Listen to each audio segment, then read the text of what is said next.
चलिए देखिए, सोच के बताइए जल्दी से। हम बात कर रहे हैं next topic, solubility of gas in liquid. Solubility of gas in liquid की बात करें तो यहाँ पे एक एग्जांपल है ऑक्सीजन डिसॉल्व इन वाटर। और भी एग्जांपल दे सकते हो, कार्बोनेटेड ड्रिंक्स। कार्बोनेटेड ड्रिंक्स में कौन प्रेजेंट होते हैं? CO2 gas. अब अगर CO2 गैस आप बता रहे हो तो हम बात करेंगे किस किस फैक्टर पे डिपेंड करेंगे। तो पहले हम फैक्टर लिए हैं टेम्परेचर। आप बताइए टेम्परेचर बढ़ाने से solubility of CO2 gas in cold drinks, cold drinks यानी कार्बोनेटेड ड्रिंक्स, तो बताइए उसमें बढ़ेगी या घटेगी, इंक्रीज या डिक्रीज? डिक्रीज, बिल्कुल सही जवाब है। ये क्या हो जाएगी जी? घट जाएगी। अच्छा, अब तुमको इसका हम एग्जाम्पल देते हैं। देखिए कोल्ड ड्रिंक्स का जो टेस्ट है, अगर आप उसको फ्रिज में रख रहे हो तो उसका रिमेंटेंस सेम रहता है, 2 दिन 3 दिन, जितना दिन भी रखा रहे सेम रहेगा। क्यों? क्योंकि उसमें CO2 गैस जो है उसका कंपोजिशन है वो उसी में मौजूद है। लेकिन अगर आप उसको फ्रिज के बाहर रख दिए, रूम पे रख दिए, रूम टेम्परेचर पे रख दिए, रूम टेम्परेचर लगभग 25 डिग्री होगा, फ्रिज का तो 0 डिग्री होता है, लेकिन रूम टेम्परेचर 25 डिग्री। इस समय 1-2 दिन तक अगर तुम बाहर छोड़ दो कोल्ड ड्रिंक्स को तो उसका टेस्ट क्या होता है? चेंज हो जाता है या सेम रहता है? चेंज हो जाता है। और चेंज क्यों हो गया? कुछ कंपोजिशन उसमें मिसिंग होगा। कौन सा कंपोजिशन मिसिंग होता है? टेम्परेचर बढ़ने से उसके अंदर के जो गैस हैं, जो खास करके CO2 गैस है इसमें, तो CO2 गैस क्या हो जाएगा? बाहर निकल जाएगा। आ रहा बात समझ में? किसी चीज को अगर आप गर्म करोगे, मान लो सिंपल समझो इस डायग्राम से कि अगर आप गर्म कर रहे हो तो इसमें जो गैस है उसको हीट एनर्जी मिल रहा है ना, और अगर एनर्जी मिलेगा तो यहाँ रुकेगा क्या? नहीं, ये इससे बाहर निकल जाएगा। आया बात समझ में? तो जैसे ही उसको एनर्जी मिलेगा वो वहां से जगह को लीव करके चला जाएगा। तो यही चीज कहलाता है क्या तुम्हारा? टेम्परेचर बढ़ा है तो सॉल्युबिलिटी क्या हो गई? घट गई ना। यही है तुम्हारा रीजन। आया बात समझ में? चलिए लिखिए इस बात को। हाँ, तो लिखिए solubility of gas, solubility of gas will be decreases। क्या होगी जी? डिक्रीज करेगी। will be decreases कब बताइए? with increase in temperature। लिखिए with increase in temperature, increases in temperature। Temperature के बढ़ाने से ये घटती है। इसके लाइफ एग्जांपल्स मैंने दिए कोल्ड ड्रिंक्स से, आप देखे होंगे। अगर ज्यादा टेम्परेचर पे रखे तो उसका स्मेल टेस्ट चेंज हो जाता है, जिसका रीजन है कि उससे CO2 गैस निकल चुका है। अच्छा, दूसरा बात बताओ, प्रेशर। प्रेशर के अकॉर्डिंग क्या लगता है? प्रेशर बढ़ाएंगे तो क्या होगा? सॉल्युबिलिटी ऑफ गैस बढ़ेगी या घटेगी? बढ़ेगी, ये तो साफ देखते हो। अच्छा, कोल्ड ड्रिंक्स में CO2 गैस कैसे फिल किया जाता है? ऊपर से हाई प्रेशर पे लिखा जाता है ना, हाई प्रेशर लगा के उसको लॉक कर दिया जाता है, मतलब उसको बंद कर दिया गया। जैसे ही आपने वो प्रेशर खोला, ढक्कन को खोला, वो गैस उसमें रहेगा नहीं, फिशिंग साउंड के साथ बाहर निकल जाता है। यानी कि वो रहना उसमें नेचुरली नहीं चाहता। उसको कैसे रखा गया है? प्रेशर के द्वारा, हाई प्रेशर पे लगा के।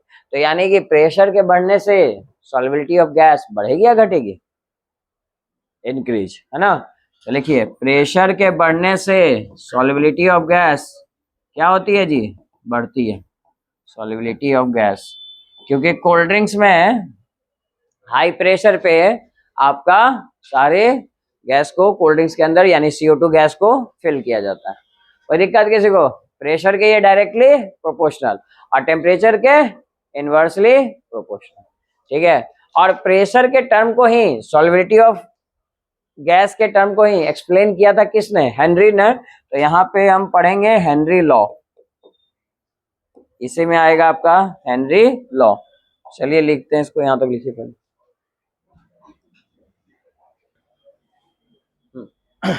तो देखिए हेनरी लॉ आपके एग्जाम्स में आ चुका है। ये पूछता है कि what is the statement of Henry law. ये एग्जाम्स में आपका ये क्वेश्चन मैंने दिया भी होगा। ये आपका आया था 2020 में आया है, और आपका 2018 में, 2024 में, 2025 में, 3-4 साल आ चुका है। What is the Henry law या explain the Henry law statement, ऐसे करके काफी बार ये सवाल आ चुका है।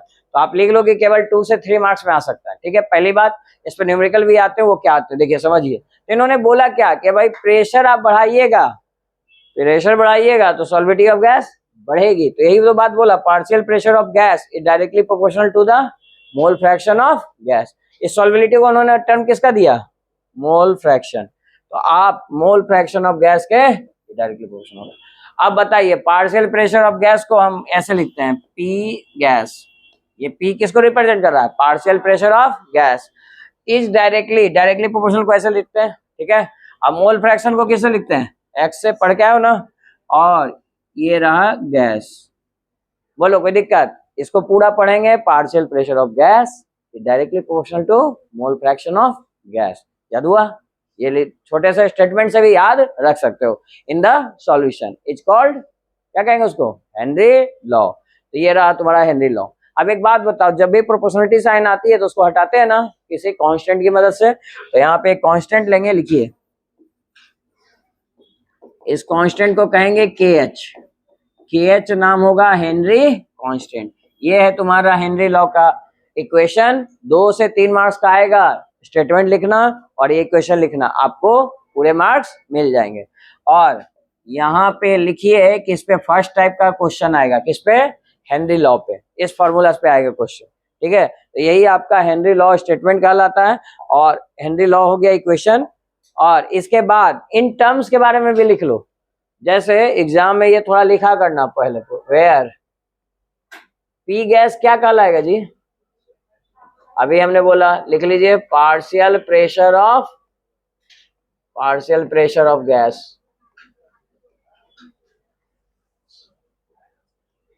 हाँ, अगला टर्म बताइए, एक्स गैस क्या कहलाएगा, मोल फ्रैक्शन ऑफ गैस। तो इसको आप मोल फ्रैक्शन भी कह सकते हो, या एक चीज और बोल सकते हो, जितना गैस सॉल्युबल है उसी को ना सॉल्विलिटी कहेंगे। तो अगर आपको क्वेश्चन में, क्योंकि क्वेश्चन में हो सकता है मोल फ्रैक्शन के नाम से नहीं पूछे, क्वेश्चन में क्या पूछेगा, सॉल्युबिलिटी ऑफ गैस। अगर सॉल्युबिलिटी ऑफ गैस पूछा, एग्जाम के लिए बता रहा हूँ बाबू, एग्जाम में ही मिलेगा, सॉल्युबिलिटी ऑफ गैस पूछेगा तो आपको क्या निकालना है एग्जाम में, मोल फ्रैक्शन को निकालना। आ रहा बात समझ में। हेनरी लॉ का जो भी क्वेश्चन रहेगा, गैस की बात करेगा, वो हेनरी लॉ का क्वेश्चन है, उस केस में मोल फ्रैक्शन वर्ड नहीं यूज करके वो पूछता है सॉल्युबिलिटी। तो सॉल्युबिलिटी पूछेगा तो आप क्या निकाल के आंसर दोगे उसको, मोल फ्रैक्शन। ये बात बड़ा इंपॉर्टेंट है, इसको अंडरलाइन कर लीजिएगा कि जब भी सॉल्युबिलिटी की बात होगी तो हम मोल फ्रैक्शन निकाल के आंसर देंगे। आ रहा बात समझ में, क्योंकि सॉल्युबल वही ना हुआ जी, जितना मोल फ्रैक्शन गैस उसमें गया। और केएच का नाम क्या है जी, हेनरी, इन्हीं के सम्मान के रखा गया, इन्हीं के हेनरी कांस्टेंट, ठीक है। इन्हीं के नाम पे कांस्टेंट को रखा गया हेनरी कांस्टेंट। ये सब आपके ऑनर दिए जाते हैं इनको, जो साइंटिस्ट के नाम पे खोजा गया उनके नाम पे रख दिया जाता है, ठीक है। अब आगे बात करते हैं कि हेनरी कांस्टेंट के बाद कि हेनरी कांस्टेंट किस किस चीजों पे डिपेंड करेगा, यानी कि कैरेक्टरिस्टिक्स ऑफ हेनरी कांस्टेंट। इससे भी सवाल बहुत आता है एग्जाम में, कैरेक्टरिस्टिक्स ऑफ हेनरी कांस्टेंट। एक बात बताओ, कुछ पॉइंट्स मैं बोल रहा हूं आप बताना। अब अलग अलग गैस का, डिफरेंट गैस की सॉल्युबिलिटी क्या सेम रहेगी या डिफरेंट रहेगी। CO2 गैस अलग सॉल्युबल होगा, ऑक्सीजन गैस अलग सॉल्युबल होगा, हाइड्रोजन अपने तरीके से, मतलब सबकी सॉल्युबिलिटी अलग होगी। अगर सॉल्युबिलिटी अलग होगी तो सबकी केएच वैल्यू डिफरेंट होगी। यानी पहला पॉइंट क्या लिख सकते हो, different guys have different Henry constant value, ठीक है। Value of Henry constant is different for different gases, different gas के लिए डिफरेंट होगा। दूसरी बात, हेनरी कांस्टेंट का वैल्यू किस पे डिपेंड करता है, टेम्परेचर पे। टेम्परेचर इंक्रीज करने पर हेनरी कांस्टेंट का भी वैल्यू क्या होगा, इंक्रीज करेगा। तो ये भी लिखो, इनसे क्वेश्चंस आ सकते हैं, एग्जाम में आए हैं, इवन जेईई में तक। तो देखिए कुछ बातें समझ लीजिए, कैरेक्टरिस्टिक्स ऑफ केएच के, डिफरेंट गैसेस के लिए डिफरेंट होगा, और केएच की वैल्यू इंक्रीज करती है विथ इंक्रीज इन टेम्परेचर। यानी तुम क्या बोल सकते हो कि टेम्परेचर और केएच कैसा है, डायरेक्टली प्रोपोर्शनल है। और इसी में हमने तुमसे एक लाइन और जोड़ के पूछ लिया कि अगर केएच बढ़ेगा तो सॉल्युबिलिटी ऑफ गैस क्या होगी, तो सॉल्युबिलिटी ऑफ गैस घटेगी, क्योंकि टेम्परेचर के बढ़ने से, यहाँ देखिए यहाँ लिखा हुआ है, टेम्परेचर के बढ़ने से सॉल्युबिलिटी ऑफ गैस डिक्रीज होती है। यानी इसमें और इसमें कैसा रिलेशन है, इनवर्सली प्रोपोर्शनल। यानी आप बोल सकते हो एक लाइन में ये पूरी बात को लिख सकते हो, सॉल्युबिलिटी ऑफ गैस।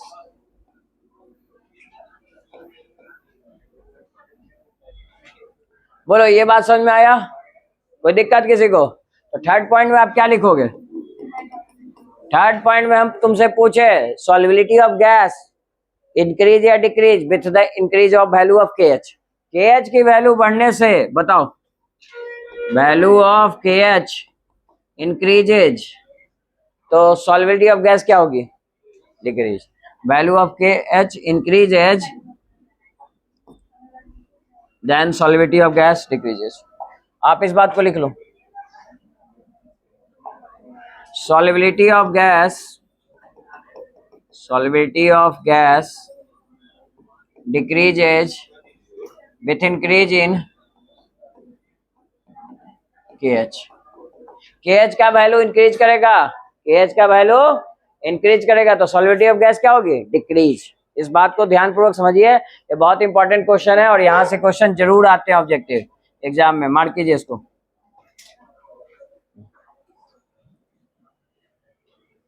देखो पहले लिखिए एक इंपॉर्टेंट क्वेश्चन, हाँ बताएंगे उसका भी रीजन, अभी आगे आएगा ऊपर लिखिए, ठीक है। लिखिए ये क्वेश्चन जो पूछा हुआ है, लिखो why aquatic animals are more comfortable in winter.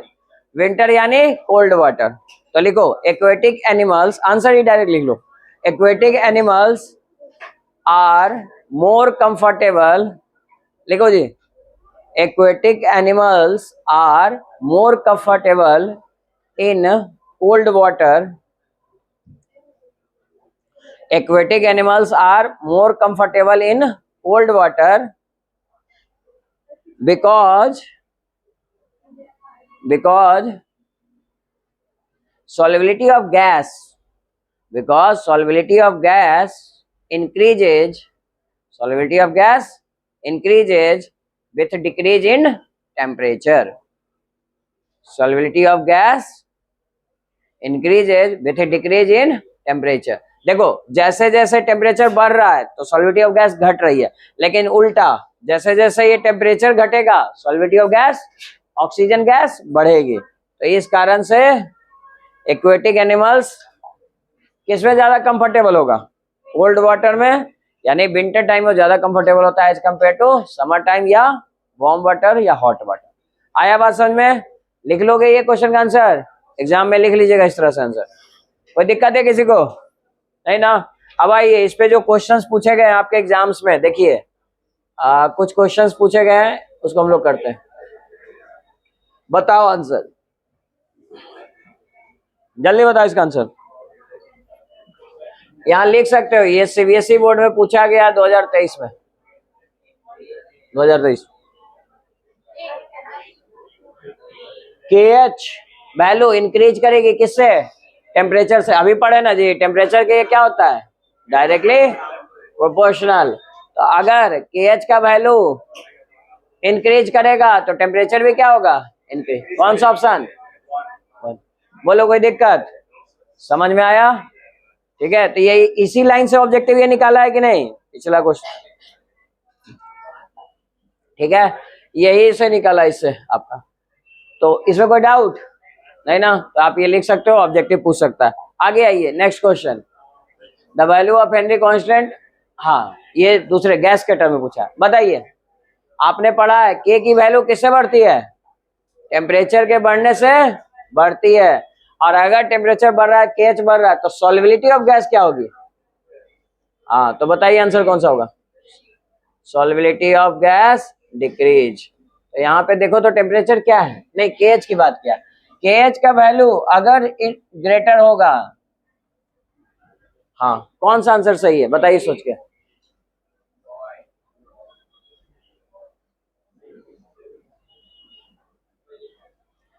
Jin gas की KH की वैल्यू इंक्रीज होगी, क्या होगी? इंक्रीज। जिन गैस की KH की वैल्यू इंक्रीज होगी तो उसकी सॉल्युबिलिटी क्या होगी? लोअर होगी, होगी ना? अरे बात समझ में? ये ज्यादा जिन भी गैस का, तो उसकी उस गैस की सॉल्युबिलिटी कम, लोअर होगी, लोअर सॉल्युबिलिटी ऑफ गैस। तो ये आंसर मैच कर रहा है। कौन सा ऑप्शन सही है? बी। आपका बी सही है। पहला वाला गलत क्यों है बताओ तो? ग्रेटर होगा तो हाइयर सॉल्युबिलिटी नहीं होगी, कम होगी सॉल्युबिलिटी। भाई KH की वैल्यू बढ़ेगी तो हम पहले ही बोल रहे हैं गैस की सॉल्युबिलिटी घटेगी, और घट कहाँ रही है? घटने को लो कह सकते हैं, हाई थोड़ा कहेंगे। तो बी ऑप्शन राइट है इसका। ये भी क्वेश्चन तुम्हारा पूछा गया। फिर आगे देखो नेक्स्ट क्वेश्चन इसमें जो पूछा गया। हाँ ये जरा सोच के बताओ तो कौन सा आंसर होगा, दिमाग लगा के बताओ। लिखिए आपको सिंपल तो इस क्वेश्चन में दिख रहा है जी, KH का वैल्यू लिखा हुआ है ABC, मैंने लिख दिया सभी वैल्यू। अब आपको ये पूछा है कि सॉल्युबिलिटी ऑफ गैस, पहले बताओ दोनों में रिलेशन क्या है? तो दोनों इनवर्सली प्रोपोर्शनल है। आपको सॉल्युबिलिटी ऑफ गैस इंक्रीज बताना है, तो किसका इंक्रीज करेगा? जिसका KH का वैल्यू सबसे कम। सबसे कम कहाँ है KH का वैल्यू? देखो ये वैल्यू सबसे कम है, यानी सबसे ज्यादा सॉल्युबिलिटी किसकी होगी? बी की। तो बी होगा सबसे पहले, उसके बाद कौन होगा बताओ? उसके बाद KH वैल्यू कहाँ कम है? 145, यही है 145 ए, और उसके बाद सी। तो कौन सा ऑप्शन राइट हुआ? मिला जवाब? बोलो ऐसे क्वेश्चन बन जाएंगे। ऐसे क्वेश्चन जेईई मेन में भी पूछे हैं, लेकिन ये वैल्यू देख के, वैल्यू को थोड़ा एनालाइज करना सीखो, डिवाइड कर लो अगर दिक्कत आता है तो। चलिए अब इसमें सीबीएसई बोर्ड का क्वेश्चन देखिए कैसा पूछा है, बताइए। असर्शन रीजन का क्वेश्चन है, पिछले साल पूछा है। KH का वैल्यू डिक्रीज करेगा कब? जब टेम्परेचर इंक्रीज करेगा। बात सही है गलत? है ना, क्योंकि KH और टेम्परेचर में कैसा रिलेशन है? Directly proportional. इसके बढ़ने से ये भी बढ़ेगा, तो ये तो रॉन्ग हो गया। तो असर्शन इज रॉन्ग। और रीजन के बारे में बात करता है, टेम्परेचर इंक्रीज तो सॉल्युबिलिटी ऑफ गैस डिक्रीज। ये बात सही है ना? इनवर्सली प्रोपोर्शनल होता है, अभी पढ़े थे। Solubility of gas, temperature increase तो डिक्रीज, ठीक। तो ये सही, तो मतलब आप किसको टिक करोगे? Assertion is wrong but reason is right. आगे देखिए, ये अभी पढ़ के क्या आए हो, ये क्वेश्चन है ना, लैंग्वेज में लिखे थे ना 2 मार्क्स में। Aquatic species are more comfortable in cold water, सही है गलत? सही। कोल्ड वाटर यानी विंटर टाइम में ज्यादा कंफर्टेबल होता है। और रीजन पढ़ो, different gases have different KH value, ये भी सही। तो इसमें असर्शन रीजन में 2 ऑप्शन दिए जाते हैं, मैं दोनों ऑप्शन बोलता हूं, आप बताना कौन सही है। ऑप्शन ए बोला जाता है assertion and reason both are true but assertion is the but reason is the correct explanation of assertion, है ना। अब बी में बोला जाता है कि both are true, assertion and reason both are true but reason is not correct explanation of assertion। तो कौन सा ए टिक करोगे या बी टिक करोगे? ए या बी? बी। कितने लोग बी कह रहे हैं? बी वाले बिल्कुल सही हैं। इन दोनों का कोई लेना देना है जी?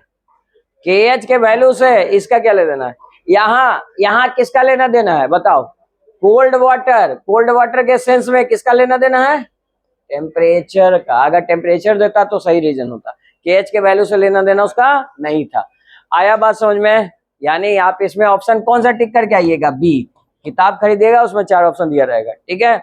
आगे के क्लास में मैं ये भी टाइप करवा दूंगा, ठीक है। क्वेश्चन बैंक आपका सीबीएसई बोर्ड का तो आपको मिल जाएगा, कम से कम ये बनाइए, क्योंकि आपका बोर्ड एग्जाम में यही सब क्वेश्चन बराबर रिपीट करते हैं। आप देखो ना, हर साल तो बदल बदल के पूछा है, वहां भी 4 बार पूछा, फिर 2021 में असर्शन रीजन में डाल दिया, ऑब्जेक्टिव में डाल दिया। तो यही सब क्वेश्चन घुमा फिरा के पूछेगा, इससे बाहर नहीं पूछता है। लेकिन जितना पढ़ाया जाए उतना जरूर पढ़िए और उस पे क्वेश्चन जरूर बनाइए, तभी बनेंगे एग्जाम में। आया बात समझ में? और एग्जाम में सारे मार्क्स लाने हैं तो इसके लिए आपको PYQ क्वेश्चन बैंक बनाना ही पड़ेगा, तभी समझ में आएगा, ठीक है। चलिए लिख लीजिए इसको, फिर नेक्स्ट क्वेश्चन करते हैं।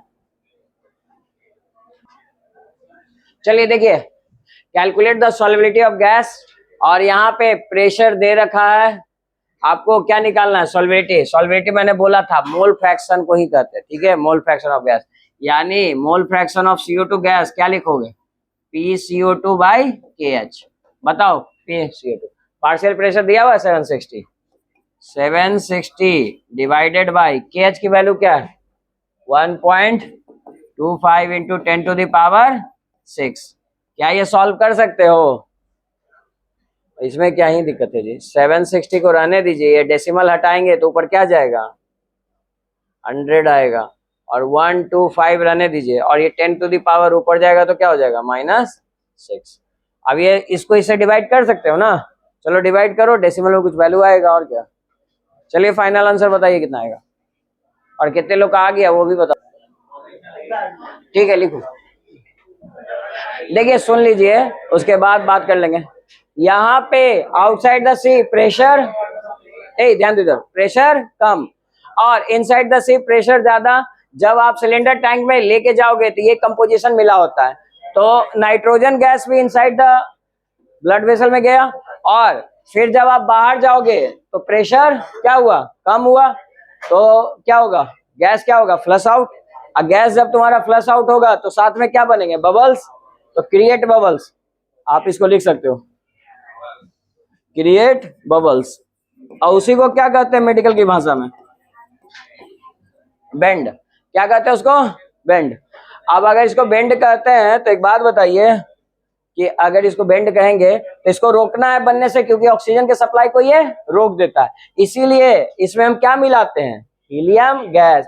अगर हीलियम गैस हम मिलाएंगे तो इसका साइज बहुत ही कम होता है, और हीलियम गैस जब यहाँ से फ्लश आउट होगा तो ये बबल्स को ब्रेक करते हुए क्या करेगा, stop the formation of bends, bends के बनने को रोक देगा। तो इस बात को बस नीचे एक नोट करके लिखो, यही एग्जाम में क्वेश्चन पूछा था कि why helium added into the cylinder tank, cylinder tank में हीलियम गैस क्यों ऐड किया गया। तो लिखिए helium He, helium gas, helium gas added, helium gas is added to the cylinder tank, लिखो helium gas is added to the cylinder tank, helium gas is added to the cylinder tank to stop the formation of bend, to stop the formation of bend। Bend के formation को रोकने के लिए कौन सा gas मिलाते हैं, helium gas. और इसका एक और यूज है जी, एट हाई एल्टीट्यूड। अगर आप पहाड़ों की चढ़ाई कर रहे हो, ये हो कभी, कहाँ गए हो, राजगीर, ये पहाड़ है, ठीक है। चलो चलो देखो, तो आप पहाड़ों की चढ़ाई करोगे तो वहां पे ऑक्सीजन का लेवल, सुनो, कंसंट्रेशन ऑफ ऑक्सीजन गैस घट जाएगा कि बढ़ जाएगा, घट जाता है। अब इसके कारण कैसा फील करोगे, एनोक्सिया। देखो इंसान बेहोश तक हो सकता है क्योंकि ऑक्सीजन की सप्लाई कम हो रही है, ठीक है, नहीं बढ़ेगा नहीं ना, तो फील होता है। अगर ज्यादा समय तक ये रहा तो डेंजरस हो सकता है। अरे बात समझ में। इसीलिए तुम देखना माउंटेन क्लाइंबिंग जितने करते हैं या हिमालय जो चढ़ने जाते हैं वो सिलेंडर टैंक लेके चलते हैं, ठीक है। उसका रीजन क्या है, यही एनोक्सिया का प्रॉब्लम है ना। तो एनोक्सिया, इस पे भी एक बार एक साल क्वेश्चन पूछ चुका है एनोक्सिया के प्रॉब्लम पे, हाँ, कि at high altitude people suffer from anoxia resulting in inability to thinking. अब जब बेहोश हो गए, बेहोश होना कहते हैं, तो उस समय आपको सोचने की क्षमता क्या होगी, घट जाएगी। तो ये क्वेश्चन पूछा है कि ऐसा क्यों होता है। तो क्यों होता है भाई, reason concentration of oxygen gas decreases at high altitude. High altitude पे ऑक्सीजन गैस कम होता है। जब कभी आप इनकी चढ़ाई करोगे, क्या बोलते हैं उसको, अमरनाथ ये यात्रा, तो ये काफी हाइट पे है जी, 15,000 फीट पे है, समझे। इससे भी ज्यादा ये सिक्किम वाला है, 17,000 फीट, 18,000 फीट पे है एक। तो यहाँ पे वाकई ऑक्सीजन का लेवल बहुत कम फील होता है, बहुत आपको ज्यादा लगेगा। मतलब थोड़ा चलोगे, यहाँ से यहाँ चलोगे तो रुकना पड़ता है, क्योंकि लगातार आप नहीं चल पाओगे। क्यों, क्योंकि ऑक्सीजन लेवल काफी कम है। अब वहां के जो पहाड़ है ना, बिल्कुल डेड है। डेड इन द सेंस कि उसमें प्लांट वगैरह है ही नहीं, क्योंकि मिट्टी नहीं है। वो कैसा है, डेड है, मतलब उस पर कोई पत्थर है, केवल पत्थर है। लद्दाख वाले पहाड़ में और पहलगाम वाले उधर साइड में सभी क्या है, डेड है। तो उसमें ट्री वगैरह नहीं है, तो फिर ऑक्सीजन मिला ही नहीं। तो वहां पे हम लोग को भी बहुत फील होता था, बहुत ज्यादा, ठीक है। तो ये रीजन है यहाँ पे। आया बात समझ में, कोई दिक्कत किसी को, ये लिख लो, हेनरी लॉ का एप्लीकेशन इतना है, ठीक है। कल पढ़ के आइएगा सब।